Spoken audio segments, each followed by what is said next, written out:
Let's look at the larynx model for just a few minutes and try to point out some obvious features. I see the hyoid bone, the only non-articulating bone in the whole body. The thyroid, which is a big shield-shaped cartilage. Easy to see the thyroid gland. It's easy to see the cricoid cartilage and then the tracheal cartilages.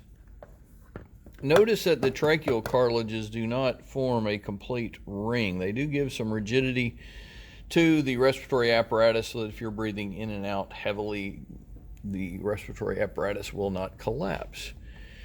Epiglottis, this is the flap that covers over the trachea when you swallow food. There are two little bird-like cartilages, and the corniculate is the tip, and then the arytenoid is the larger cartilage at the base. Notice that these also control the vocal folds down here. That is a simple look at the larynx model.